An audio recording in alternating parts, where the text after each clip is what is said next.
Bem-vindo a mais um Papo de Psi. Eu sou a Mariana. E eu sou a Lidiane. E hoje, aproveitando o clima de amor no ar, já que sexta-feira passada foi dia dos namorados, a gente vai falar sobre as diferentes faces do amor, trazendo alguns filmes para ilustrar cada uma delas. Vamos lá?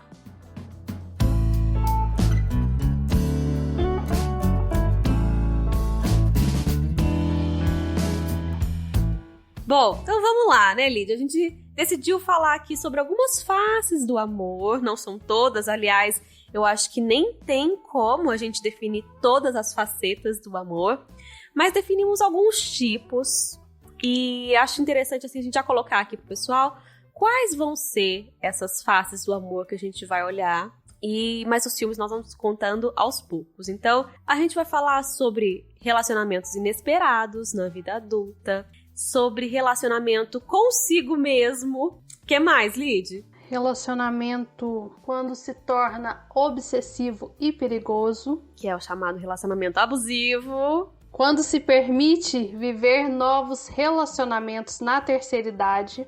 E, por fim, quando o relacionamento acaba, mas o sentimento não. Então, vamos lá, esse desafio aí, falar de tantos tipos de relacionamento. Vamos ver o que vai sair desse nosso papo de psi de hoje. Bom, vamos começar pelos relacionamentos inesperados na vida adulta. A gente escolheu para ilustrar esse tipo de relacionamento um filme que chama As Pontes de Madison, que é um filme de 1995, um clássico. Talvez algumas pessoas aí nunca tenham ouvido falar desse filme, mas é um filme que vale a pena assistir, né, Lid? Sim, e esse filme, ele é baseado na história de um livro que tem o mesmo nome do filme, As Pontes de Madison. Sabe aquela velha história que existe um amor para a sua vida e o amor da sua vida? Então é bem isso que a proposta desse filme. Ele conta de um relacionamento vivido entre uma mulher casada, com filhos e família, e que se apaixona e durante 4 dias vive um amor intenso e rápido com um fotógrafo. E, embora ele a convide para ir com ele, ela se nega. Ela permanece dedicada à família e aos filhos. E aí você deve estar pensando, né? Como assim? Falar de um amor e uma traição? E aí é bom a gente lembrar que estamos falando sobre amor. E que o interessante desse filme é que o sentimento ele é tão intenso que essa questão moral relacionada à traição, ela fica em segundo plano. E conta sobre esses relacionamentos de pessoas que se conheceram tarde demais.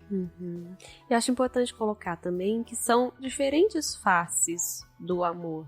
Existe aquele amor que é um amor mais fraterno, um amor mais de proteção, um amor que foi se construindo ao longo dos anos, como é o amor que essa personagem tem no seu casamento, certo, Lid? Certo. E existe aquele amor que é como tem aquela música do Lenine que fala que é avassalador, chega sem avisar, toma de assalto, atropela, nem avisa, só vem, só chega. Então foi um pouco disso que aconteceu com essa personagem. Ela vivia a vida dela e de repente esse amor chegou. E foi além das normas, dos padrões, da ética, da moral. Ela vivenciou aquilo. Foi por pouco tempo, mas ela precisou vivenciar esse amor. Será que você que está escutando a gente já passou por uma situação parecida na sua vida? É interessante essa questão da ética, porque ela vive a ética dela, né? Ela permite viver a ética do sentimento dela, que está muito para além da ética das convenções sociais, que é onde a moral mora. Talvez seja algo para refletir, porque nós temos essa tendência, talvez, a fazer julgamento, e é interessante também que no filme fala quando os filhos dessa mulher descobrem desse caso que ela teve. O filho é contra e a filha entende o porquê que ela fez aquilo. E é justamente talvez a opinião que o público também vai ter ao ver esse filme. Porque tem gente que vai concordar e tem gente que não vai concordar. Mas, para além da concordância do certo e do errado, é a gente perceber a intensidade do sentimento que existe ali.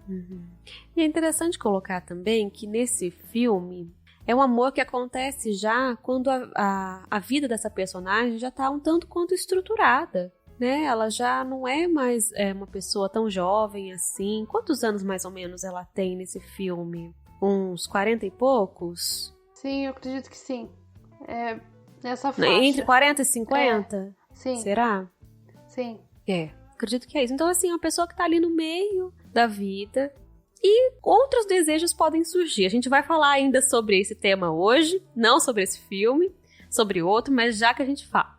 Então, eu acho que essa questão das pontes de Madison, a gente vem para retratar esse amor que nem sempre é permitido ser vivido. Algumas pessoas permitem se entregar a esse amor, outras não. E cada uma tem a necessidade de vivenciar ou não também. Não é que a gente tá falando que todos têm que vivenciar esses amores chamados proibidos. Mas ali a personagem teve. A gente achou importante falar disso aqui com vocês também. E como essa personagem se permitiu vivenciar aquilo que ela estava sentindo, e aí a gente pode já falar do próximo tipo de... a outra face do amor, que é aquele amor consigo. Que já é ilustrado pelo próximo filme que a gente vai falar então. Eu adoro esse filme. Pode parecer meio brega, mas eu adoro. É um filme que também foi inspirado no livro e é o Comer, Rezar e Amar, de 2010. Então ele conta a história de uma mulher que já era casada, com a vida financeira e profissional estabilizada, mas ela começa a questionar alguns valores dentro do próprio casamento, dentro da vida que ela escolheu para ela, e decide largar isso tudo, contrariando todos os padrões, tudo que se esperava, decide largar isso tudo e se entregar numa aventura pelo mundo, mas uma aventura que, além de ir para fora, né, do país que ela morava, ela pôde se conectar com aquilo que tinha de mais profundo nela. Então, o livro e o filme se dividem em 3 partes. A parte do comer, do rezar e do amar. E não é à toa que é dividido em 3 partes. Primeiro, ela precisava se nutrir de novas experiências, de novos momentos, de novas descobertas sobre elas. Depois ela precisava se encontrar com esse espiritual que habitava dentro e só depois, sim, amar, se permitir amar e amar ao outro também. Mas vamos começar falando sobre a necessidade que essa personagem tem de se reencontrar. É o chamado para mudança e uma mudança inesperada, porque quando tá tudo certo, tudo seguro, é difícil fazer a mudança, é difícil quebrar com os padrões que nós já estamos acostumados, mas muitas vezes é necessário, falta alguma coisa, não falta externo, não é um falta material, mas existe uma falta interna, algo ainda precisa ser preenchido. E esse preenchimento, até a gente entender, talvez que esse preenchimento tem a ver justamente com essa questão espiritual, que é o transcender a si mesmo, que é ir em busca de um sentido de algo maior, a gente às vezes vai preenchendo isso com tantas coisas externas e que a gente vai vendo que tá ficando entulhado. Isso é tratado ao longo do filme e ela fala, né, para finalizar, que ela tem uma palavra para ela, que é uma palavra em italiano, né, que a tradução seria atravessamos, né, vamos atravessar, que nada mais é do que atravessar esse monte de obstáculo que a Lídia acabou de falar. Dessas coisas que se acumulam ao longo da vida e não fazem mais sentido, às vezes elas criam uma pilha, um muro entre o que a gente é, onde a gente está e aquilo que a gente deseja. Então é como se você não conseguisse passar por outro lado e precisa escalar por esse monte de obstáculos para conseguir atravessar. É muito simbólico essa ser a palavra dela. Não foi à toa, né, que foi escolhida essa palavra para ser a palavra da personagem ao fim do filme.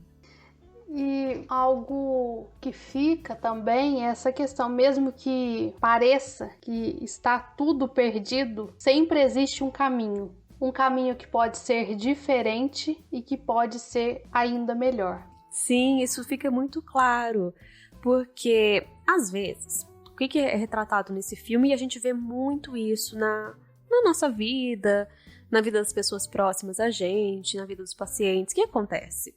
É exigido socialmente que a pessoa tenha algumas metas a serem alcançadas, e é como se ela fosse marcando lá, isso foi concluído, então eu estudei, concluí.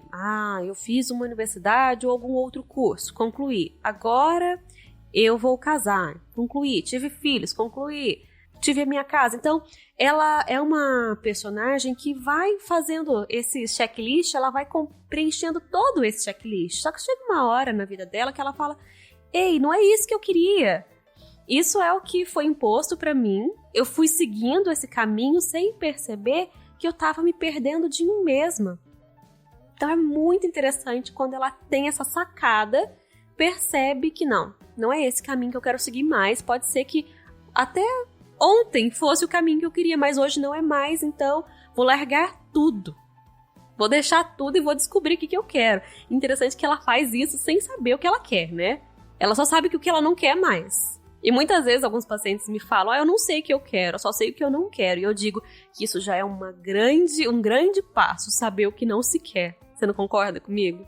Sim, e isso vem de encontro também o que a gente tinha falado do filme anterior, que é preciso se permitir, que é a mesma lógica do filme anterior, é o se permitir. E que a gente também precisa tomar cuidado com esse se permitir, porque nós estamos aqui falando de duas pessoas, e aí eu tô falando das duas personagens, adultas com uma vida estruturada, que é uma busca, são momentos diferentes da vida. O se permitir, então, é diferente para um jovem e para um adulto.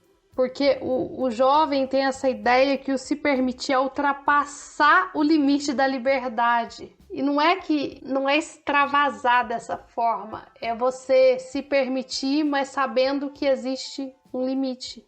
Que a liberdade, quando ultrapassar desses limites, a gente cai na libertinagem e isso daí se perde um pouco.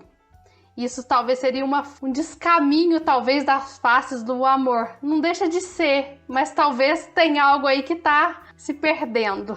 Pois é, mas precisa ver a necessidade que isso tem para cada um.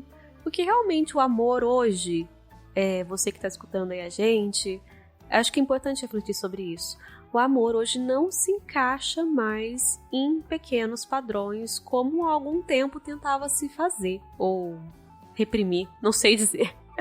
Mas o amor não se encaixa mais nisso. O amor é muito mais, ele vai além, né? Ele é grande demais para ficar preso em determinados padrões.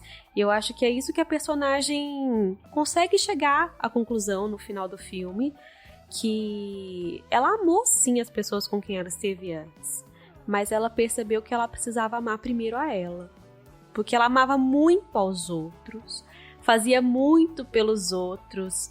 Chega uma passagem do filme, Lid, não sei se você lembra, que um colega compara ela tá com um namorado novo e vai à casa desse amigo, e o amigo fala: você se parece com ele agora, né? Porque antes você se parecia com seu ex-marido, igual um cachorro fica parecido com o dono. Então ele faz uma crítica sutil ali a ela, mas pega, ela fica incomodada, o namorado também, porque ela deixava de ser ela para ser alguém que se encaixava ao companheiro, que se encaixava ao marido, ao namorado. Ela não sabia se amar, então ela precisava ser aquilo que o outro era. É meio confuso isso, mas acontece muito. Uma perda de identidade em alguns relacionamentos, e foi isso que ela foi buscar encontrar, a própria identidade.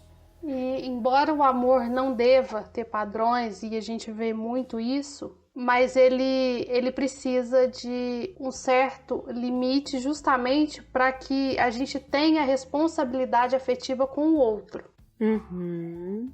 Porque quando não existe essa responsabilidade afetiva com o outro, e a gente traz uma outra face do amor, que é quando esse amor se transforma numa obsessão perigosa, quando o sentimento se transforma em algo destrutivo, tóxico, abusivo. E aí, então, Lid já deu a deixa, vamos falar agora sobre relacionamento abusivo, ilustrado por uma série que ficou muito famosa, uma série de 2018 que chama You. Então, a tradução em português é Você. É uma série que pegou muita gente, né? Eu mesma assisti de uma vez só. Vi muitas pessoas comentando sobre essa série, porque ela tem um clima de suspense, mas eu acho que toca em muitos pontos que são difíceis de falar, são difíceis de expressar, mas achei muito interessante. O que você achou dessa série, Lid?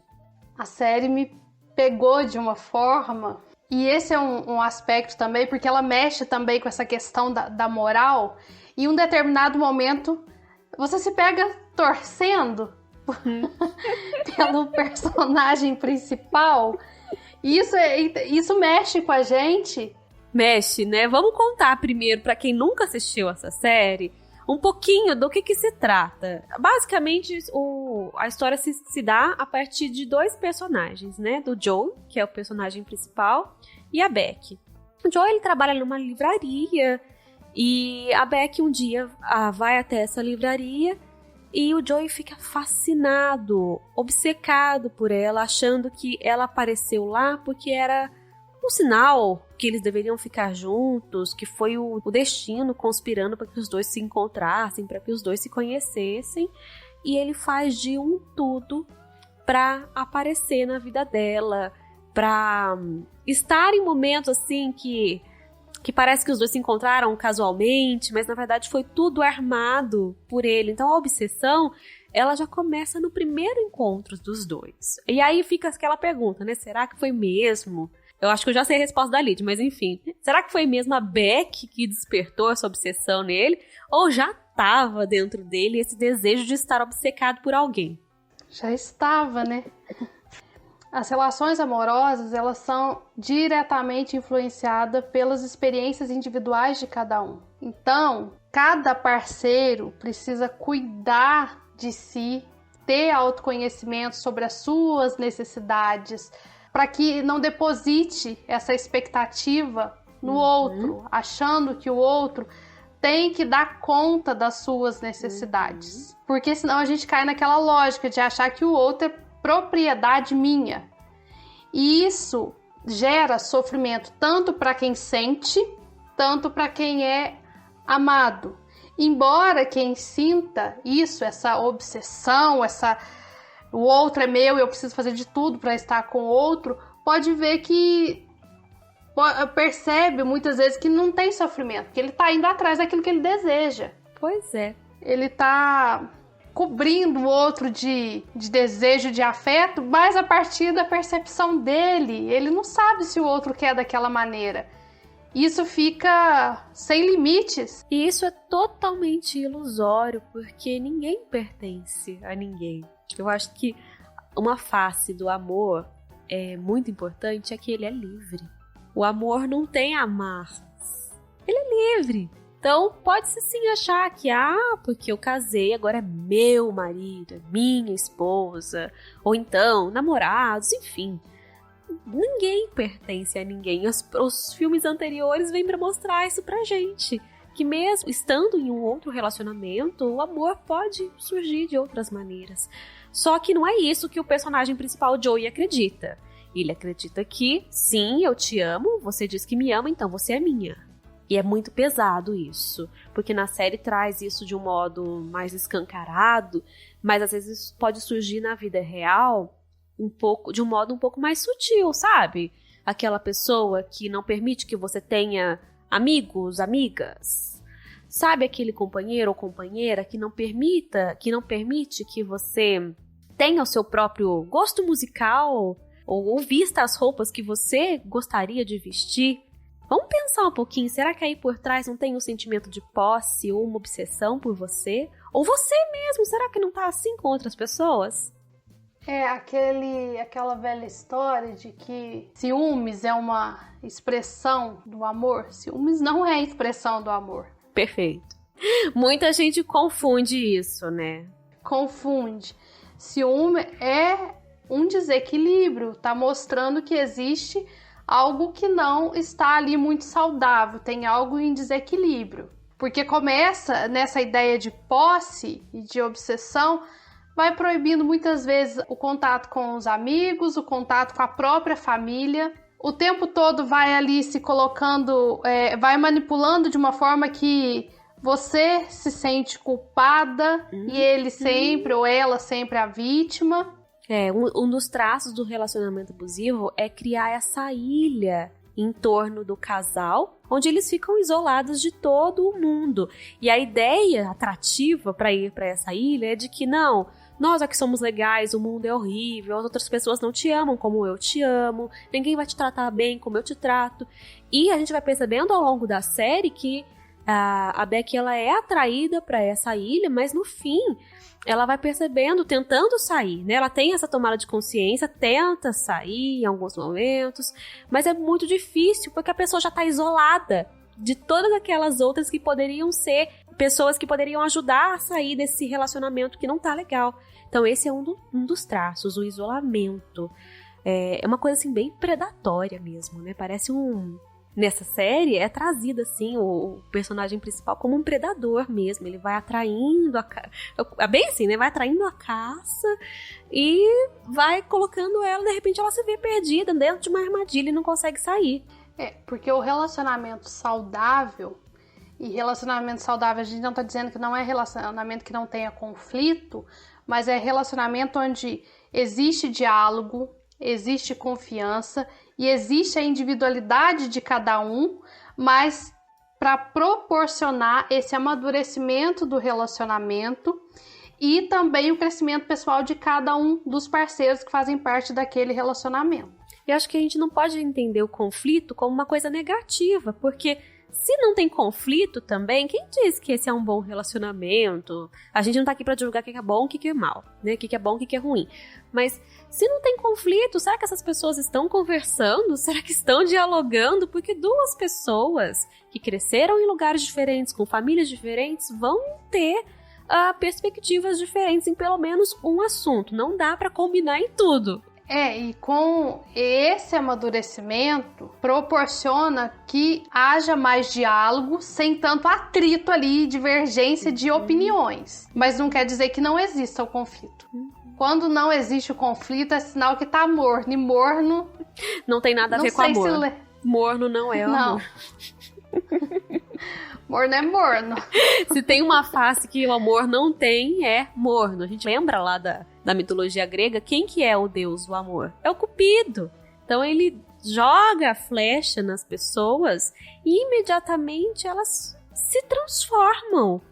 Elas sentem diferente, pode parecer um pouco com essa obsessão, mas é diferente quando se respeita o limite do outro. Vamos pensar quando a pessoa tá apaixonada, ela não consegue parar de pensar naquela outra pessoa, e aquilo enche, né, de energias boas. Isso é uma coisa positiva. A obsessão que a gente tá falando, que é retratada na série U, é um pensamento que não traz coisas boas. Aliás, o próprio personagem, o Joey, sofre muito com essa obsessão que ele tem, né? Além de gerar todo o sofrimento na namorada dele. Mas são os pensamentos recorrentes de significado e de conotação muito diferente também. E aí você que está nos ouvindo pode pensar, e aí, o que eu faço quando tá num relacionamento assim, que está desequilibrado? E aí precisa, sim, de um acompanhamento, de uma terapia, que seja de casal ou individual. Já que estamos falando de relacionamento, talvez o indicado seja justamente o acompanhamento desse casal e esse que tem esse ciúme, essa possessão, um acompanhamento também individual. Perfeito. Porque o que acontece nesses relacionamentos, assim como a gente falou lá do Comer, Rezar e Amar, às vezes a pessoa acaba se perdendo de quem ela é. Acaba misturando o que ela acha que ela é com o que ela vê do outro. E é natural, quando pessoas passam muito tempo juntos, elas acabarem se misturando um pouquinho, é natural. Mas é diferente de perder a própria individualidade, de perder aquilo que você é, perder a sua essência. E é importante resgatar isso, por isso a Lid coloca também da importância da terapia individual. E aí dando sequência às faces do amor. E quando essas novas possibilidades de viver o amor surgem na terceira idade? Então agora a gente vai falar sobre novos relacionamentos amorosos na terceira idade. Como será que é isso, né? Todo mundo acha que porque a pessoa entrou na terceira idade ela não pode amar mais, já viveu tudo que tinha pra viver.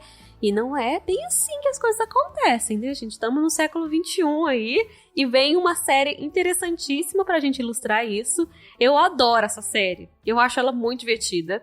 Que chama Grace e Frankie, que é uma série de 2015, que conta a história de duas... Elas se tornam amigas depois, né? No começo não, mas de duas amigas que eram cada uma casada com um respectivo marido, casadas já há muito tempo, já têm filhos adultos, e descobrem que ambos maridos eram gays, não só eram gays, mas quando mantinham um relacionamento entre eles, e eles decidem contar para as duas que vão se separar delas, e não só isso, que vão se separar, mas que também os dois têm um relacionamento e vão se casar. E aí gera um rebuliço na cabeça dessas duas mulheres, né? Porque imagina você lá estruturada com a sua vida toda segura, planejada, filhos. E aí vem com essa bomba. Somos gays, temos um caso há bastante tempo, vamos nos separar e vamos casar. Para quem tá indo, para quem tomou a decisão, ótimo, é aquilo que queria. E para quem tá ficando, que são elas no caso, que tem que assimilar o que está acontecendo e ao mesmo tempo se reconstruir, desconstruir, reconstruir. E mais uma vez reforço a ideia de que o amor é livre.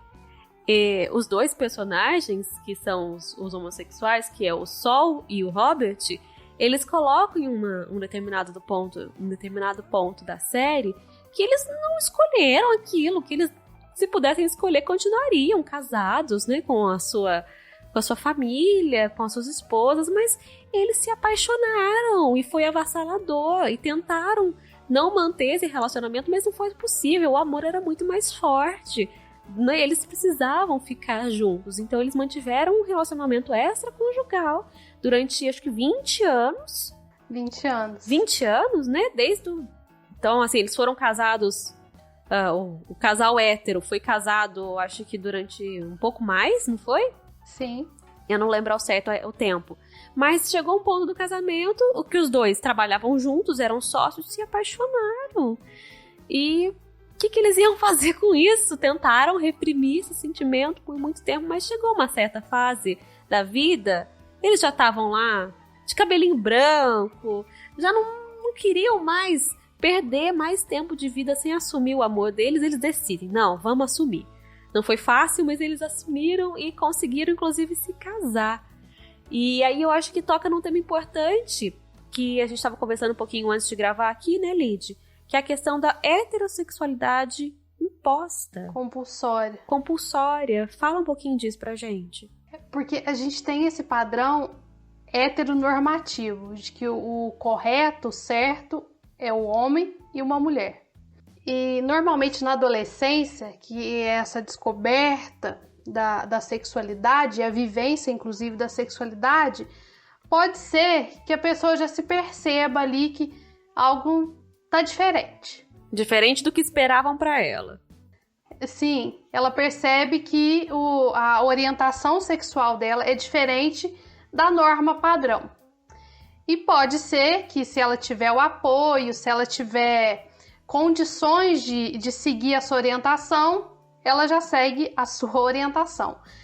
Pode ser que isso não aconteça devido justamente à pressão social e à pressão familiar. Essa pessoa tenha consciência da sua orientação, mas vai levando sem assumir abertamente para os outros.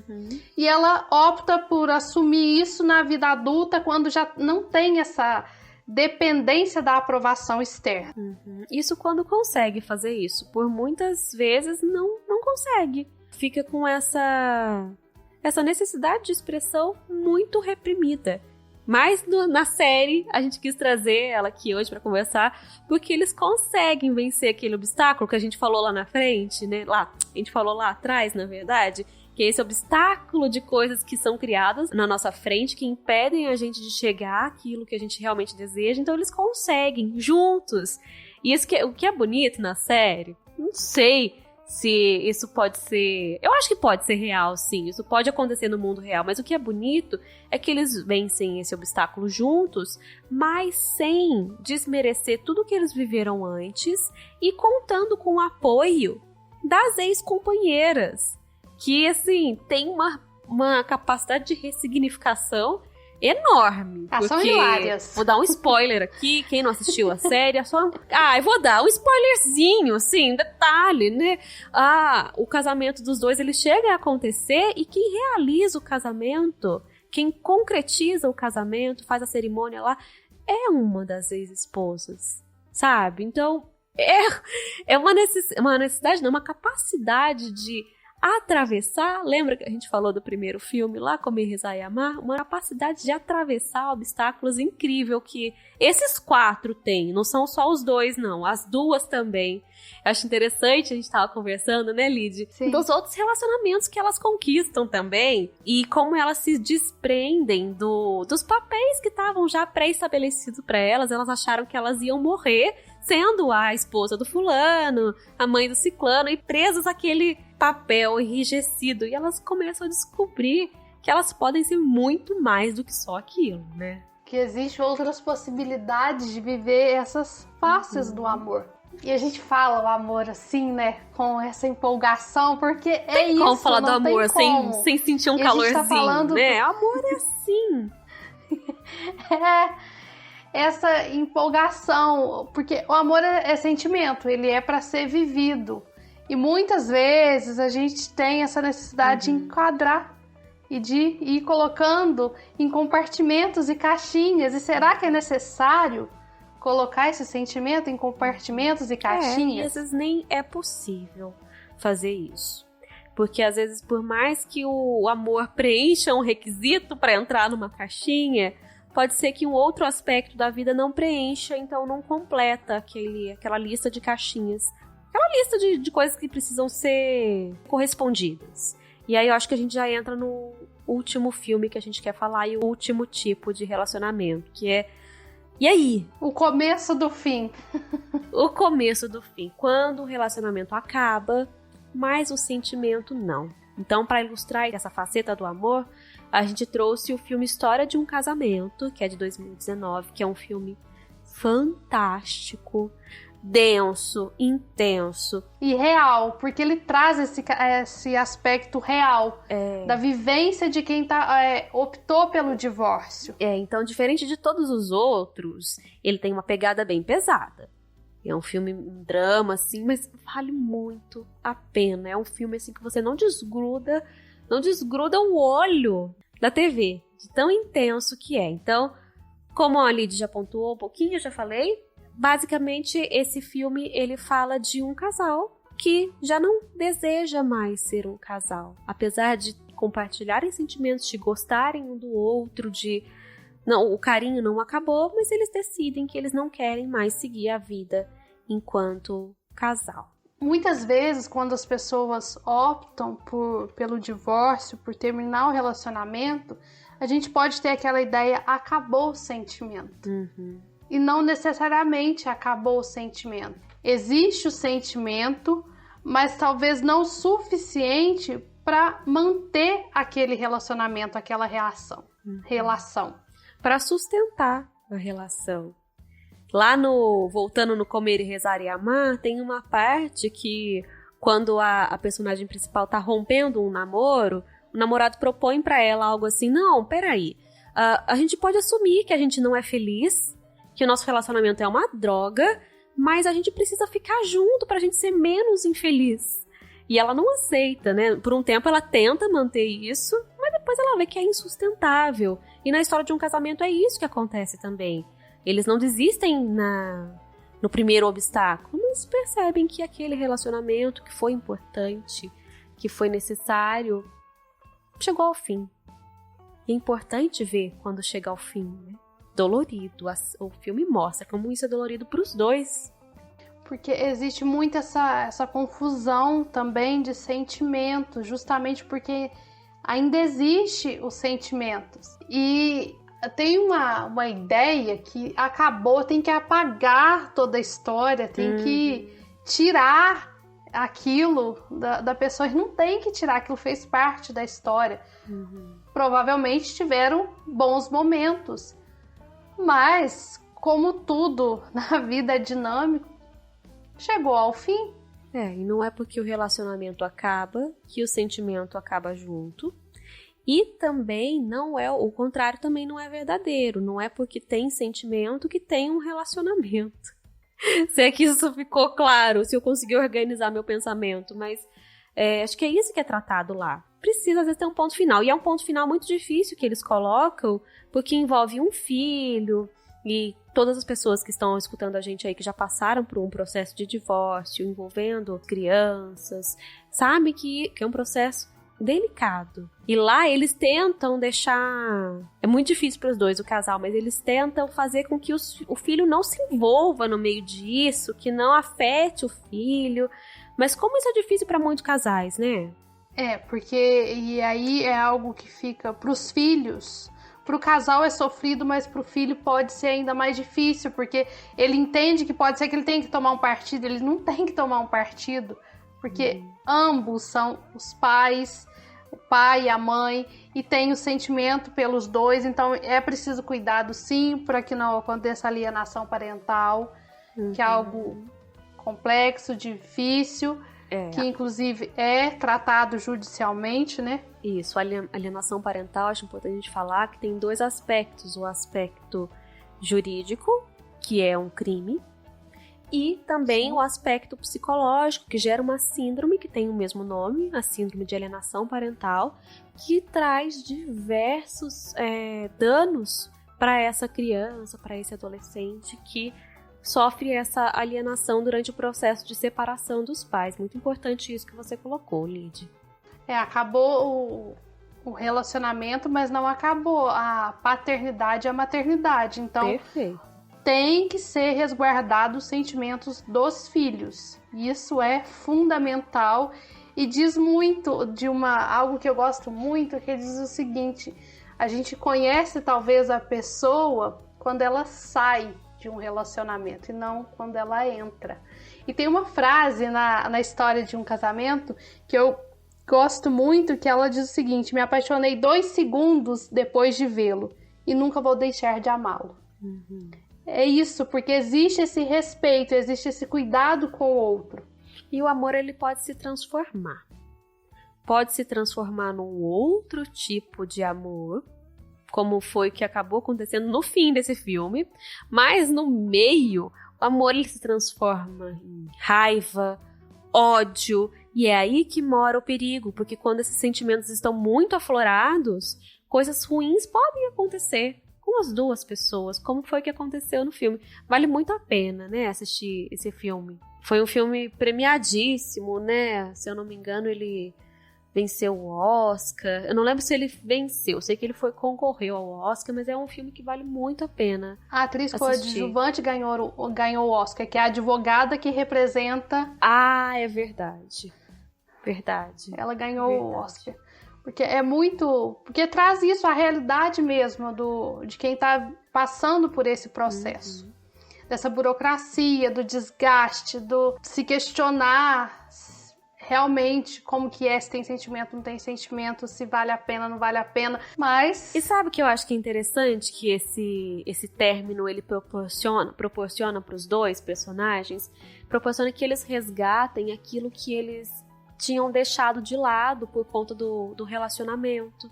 Então, principalmente a que era a esposa, ela tinha deixado a carreira dela, assim, mais ou menos, ela foi meio que se misturando com a personalidade do marido, foi se deixando, foi se anulando um pouco. Então eu acho que esse resgate, quando a pessoa percebe que ela deixou de ser quem ela era por conta daquele relacionamento, ela pode sim continuar naquele relacionamento, tentando encaixar esse novo eu ali, mas se não for possível que esse novo eu se encaixe ali, ela pode sim buscar uma outra vida, uma nova perspectiva, como foi o que a personagem fez nesse filme, né? Sempre é possível buscar uma nova perspectiva. Eu acho que o que fica de tudo, de todas essas faces do amor é isso. Sempre é possível buscar um novo caminho, um caminho diferente e um caminho que te faça bem e consiga dar conta daquilo que você está precisando naquele momento. E lembrar que o amor não é prisão. Não é porque um dia teve-se um sentimento por uma pessoa, isso não pode acabar. Não é porque você gostou de alguém um dia, você precisa gostar dessa pessoa pra sempre. Eu acho que é isso. Sem perceber, essas histórias todas que a gente trouxe desses personagens acabam falando disso. Que o amor muda, transforma e tudo bem, afinal de contas, a vida é assim. A vida é uma constante transformação. Se não tá transformando, se não tá mudando, será que tá acontecendo vida? E aí, com essa pergunta, a gente finaliza o nosso Papo de Psi de hoje. Então, muito obrigada a você que escutou a gente até aqui. Se tiver sugestões de tema, pode mandar pra gente lá pelo meu Instagram, pelo Instagram da Lídia. A gente vai ficar muito contente de estudar um tema sugerido por vocês e trazer aqui pra gente conversar um pouquinho. Então, muito obrigada. A gente se vê agora na próxima quarta-feira com um novo episódio. Muito obrigada a você que nos escutou até aqui. Uma boa semana e até o próximo Papo de Psi. Um grande abraço e até mais.